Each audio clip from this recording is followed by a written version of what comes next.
This trade route will spread death across 3 continents and kill 1/3 of humanity. Right now, in 1340, Mongol merchants think they are creating the most prosperous trade network in history. They call it the Great Silk Road, a chain of cities, caravans and sea routes that connects China to Europe in an unbroken flow of commerce. They have no idea they're about to create the most efficient disease transmission system ever built. What you're about to discover is how the same network that brought unprecedented wealth to medieval civilizations became the highway for humanity's deadliest pandemic. How good intentions to connect cultures and expand trade created the perfect conditions for biological catastrophe, and why the merchants who saw the plague spreading were powerless to stop the very system they had spent decades perfecting. The year is 1340, and the Silk Road represents the pinnacle of medieval globalization. Picture the trading posts from Kaffa to Constantinople. Massive stone warehouses filled with goods from across the known world, streets bustling with merchants speaking dozens of languages, harbour cities where ships arrive daily carrying cargo that has travelled thousands of miles. What medieval people didn't understand was that trade networks weren't just moving goods. They were creating biological highways that connected previously isolated disease pools. Every caravan route, every shipping lane, every trading post was a potential transmission point for pathogens that had never encountered virgin populations. The economic success was unprecedented and accelerating. Mongol control had created political stability across Eurasia for the first time in centuries. A merchant could travel from Beijing to Venice under the protection of a single authority, using standardized currencies following established routes with predictable supplies and security. The expansion process is about to make everything catastrophically worse. The 1330s saw explosive growth in Silk Road traffic as European demand for Asian luxury goods reached new heights. More routes, more frequent travel, more connections between distant regions, exactly the conditions that would turn local disease outbreaks into global pandemics. This connectivity will trigger the worst disaster in human history. The same efficiency that made the Silk Road profitable, predictable routes, regular schedules, standardized stopping points, would make it the perfect delivery system for pathogens. Every optimization for trade was also an optimization for disease transmission. Caravan wheels creaked rhythmically along trade routes that never stopped moving, their steady clip-clop and jingling harness bells announcing profitable arrivals across the known world. These weren't just the sounds of commerce, they were the sounds of biological connectivity being established at unprecedented scale. Merchants marvelled at the smooth operation of the most advanced logistics network in medieval history. Caravans departed on predictable schedules, ships sailed according to seasonal winds, relay stations provided fresh animals and supplies with clockwork precision. Commercial success echoed across continents faster than any previous system. Markets in Samarkand could predict when Chinese silk would arrive. European buyers could schedule purchases of Asian spices months in advance. The irregular, dangerous trade expeditions of earlier centuries had been replaced by mechanical efficiency. Health authorities began noticing unprecedented human mobility patterns. The same predictable rhythms that made trade profitable were creating predictable patterns of movement that could carry disease much faster and farther than ever before. Commercial success was creating biological vulnerability.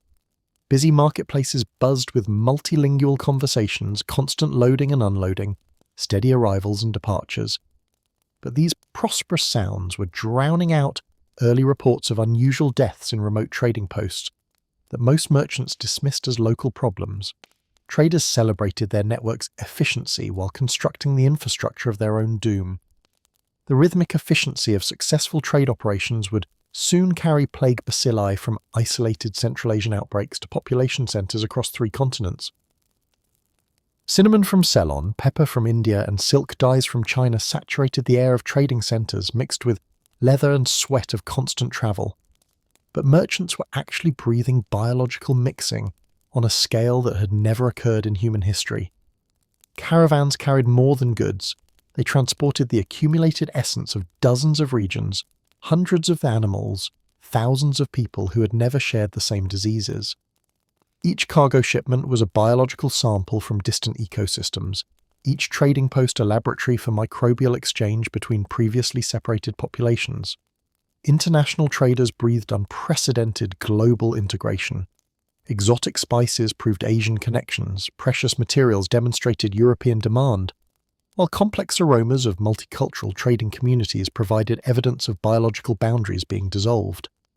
By 1341, the Silk Road network had achieved complete connectivity between Asia, the Middle East, and Europe. The mingled essence of goods, animals, and people from across the known world marked the barriers that had previously prevented pandemic disease transmission being permanently removed. This integration would soon create a biological catastrophe. Trading centres, intoxicating mixtures of prosperity and cultural exchange, would soon be joined by different atmospheric elements, as the same networks that carried valuable cargo began carrying deadly pathogens. The sweet essence of successful international trade would soon be overwhelmed by the acrid presence of mass death. Medieval societies had been protected from distant diseases by geographical isolation and limited travel. The complex international atmosphere of the Silk Road represented the destruction of that protection and the creation of biological highways that would transform the local disease outbreaks into global catastrophes. By 1347, international trade felt different as disturbing reports began filtering back along established routes. Merchants who had grown accustomed to the smooth flow of predictable commerce now handled increasingly heavy correspondence containing disturbing reports of mysterious illness that killed people within days of symptoms appearing. Commercial confidence evaporated as trading relationships that had felt solid and reliable became unpredictable. The plague began disrupting the human networks that made trade possible, replacing the comfortable familiarity of established business partnerships with horrible uncertainty about which trading partners were still alive. Global connectivity became oppressive rather than liberating. Instead of the light satisfaction of successful international business, traders felt the growing burden of responsibility as they realized their efficient network might be spreading the same deadly disease that was destroying their trading partners in distant cities. Systematic collapse was beginning to manifest. Traditional commercial relationships showed the first signs of unpredictability as trading posts began reporting entire merchant communities dying and valuable cargo being abandoned by people fleeing mysterious outbreaks. Remember, the original goal was to create unprecedented prosperity through global connectivity? Merchants were discovering that global connectivity meant global vulnerability. International business was transforming from confident expansion to desperate damage control, as the same efficiency that had made the network profitable was making the biological disaster unstoppable. International prosperity left a bitter aftertaste as luxury goods arrived carrying more than exotic flavors. They carried death itself. Instead of the sweet satisfaction of successful trade in precious spices and valuable materials, merchants experienced the metallic tang of fear, realizing their most profitable cargoes might be contaminated with deadly disease. Exotic commerce lost its appeal as samples of foreign foods, once symbols of successful cultural exchange, became potential death sentences. The complex flavors of international cuisine were being replaced by the simple, desperate desire to avoid contamination at any cost. International merchants now tasted their own mortality with every meal. Dining with trading partners from distant regions had once represented successful cultural exchange, but now carried the acrid flavor of understanding that global connectivity meant global disease transmission. The commercial system fragmented as biological reality overrode economic theory. Global prosperity, the satisfaction of goods from across the known world available in every major city, became complicated by the knowledge that worldwide connectivity meant worldwide vulnerability. The network designed to spread wealth efficiently was spreading death even more efficiently. Commercial success, the sweetness of profitable international trade, was being replaced by the bitter realization that the same system bringing prosperity was bringing catastrophe. By 1348, plague spread followed trade routes with terrifying precision. Prosperous trading cities showed identical patterns. First empty market stalls as merchants stopped arriving, then abandoned warehouses as local populations died, then entire districts where buildings stood empty with doors left open and goods scattered in streets where no one remained alive to collect them. The contrast was stark and undeniable. Cities that had been thriving centres of international commerce just months earlier were becoming ghost towns, their prosperity-driven architecture now serving as monuments to biological catastrophe. The visual transformation occurred in exactly the sequence that trade routes would predict. Entire economies disappeared from view along trade corridors. Silk Road cities that had been beacons of multicultural prosperity, Samarkand, Kaffa, Constantinople, showed the same pattern of decline as their populations died and their commercial functions collapsed. Government officials began realizing that trade networks and disease networks were identical.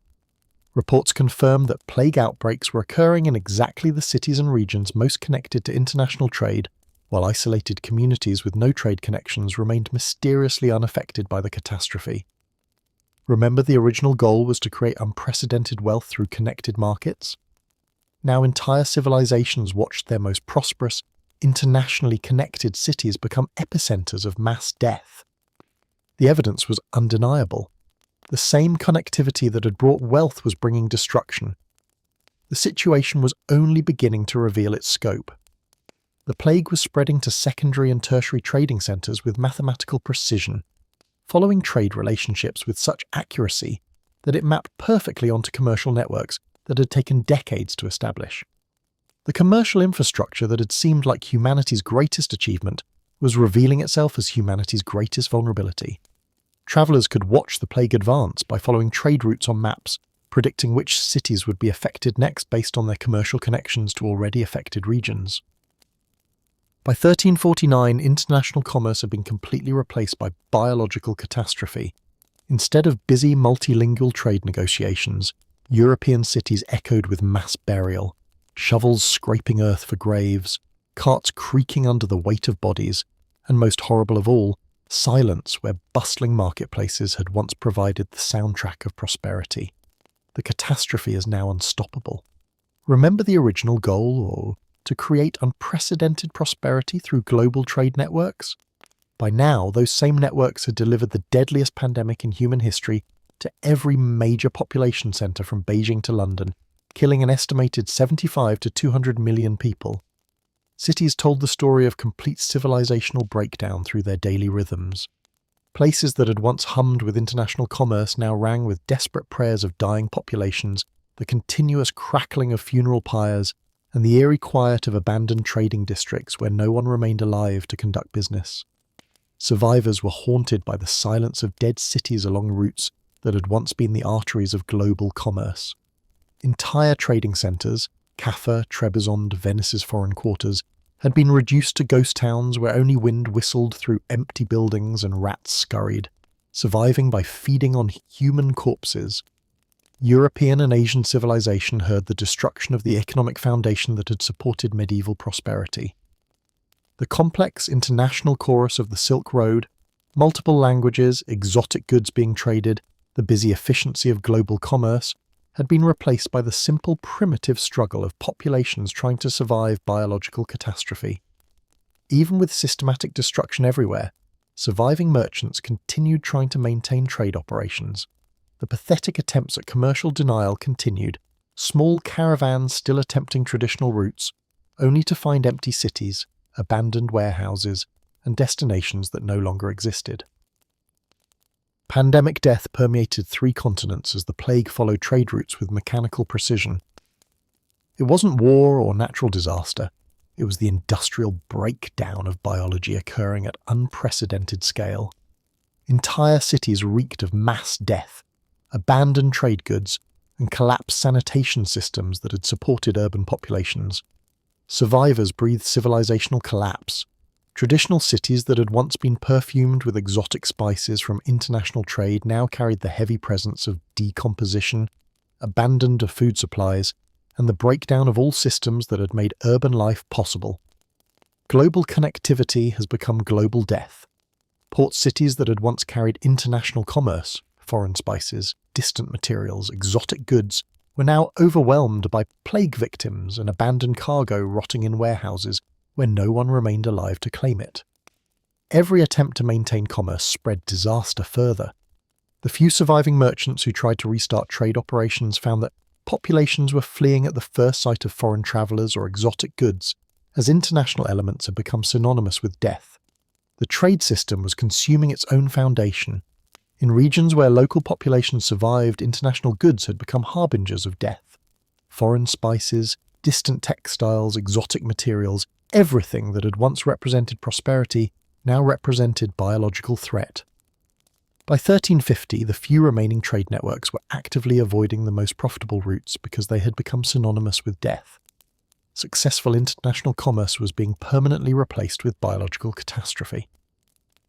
Even as the plague reached its peak devastation around 1351, surviving merchants and government officials continued to plan trade route reconstruction as if the catastrophe were a temporary disruption rather than a fundamental transformation of the relationship between commerce and disease. The texture of institutional denial was palpable. Commercial records from this period show detailed plans for resuming normal trade operations, while completely ignoring that global connectivity had proven catastrophically dangerous.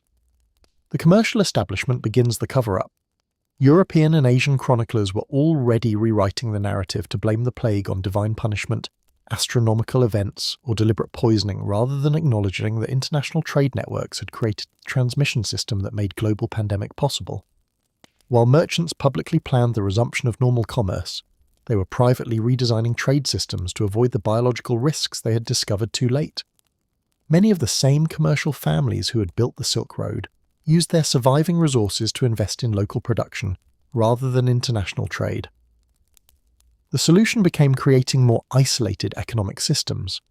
The post-plague economy that emerged after 1400 deliberately avoided the kind of comprehensive global connectivity that had made the medieval Silk Road so profitable and so deadly. The texture of commercial documents shows systematic barriers designed to limit rather than promote international trade. The Mongols' simple decision to create efficient global trade networks had created the template for how global connectivity could become a global catastrophe.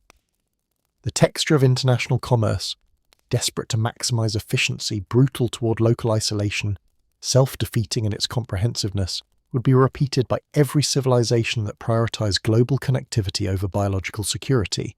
The trade system had become a machine that consumed local disease resistance to produce global biological vulnerability. Populations that had been protected by geographical isolation for millennia found themselves exposed to pathogens from across the world through trade networks they had never chosen to join. The official histories written after 1400 barely mention the role of trade networks in creating the conditions for pandemic transmission.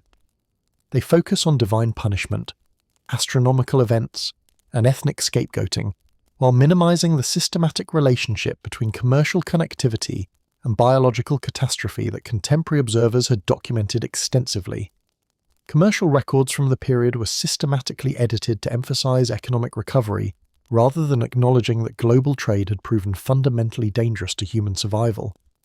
The few surviving documents that show the direct correlation between trade routes and plague transmission were classified as curiosities rather than evidence of systematic commercial failure. This pattern of global connectivity, followed by pandemic disease and historical denial, would repeat throughout human history, every period of increased international trade creating conditions for biological catastrophe, followed by institutional refusal to acknowledge the relationship between commerce and disease transmission. This is how a history chose to remember it, as divine punishment rather than commercial catastrophe. The same pattern of global connectivity, biological vulnerability, and institutional denial would repeat wherever civilizations prioritized international trade over biological security. The Silk Road had taught humanity how to create global prosperity and global catastrophe simultaneously, while maintaining detailed commercial records proving their wisdom. And we're still following the same script today. Subscribe to Snooze History for more journeys through the past that comfortable narratives don't want you to discover. Each video reveals another layer of suppressed knowledge that will make you question everything you thought you knew. And if this video helped you fall asleep while becoming disturbingly more informed, leave a comment with where you're listening from and what time it is, and let us know which dark historical truth you'd like us to uncover next. Sweet dreams.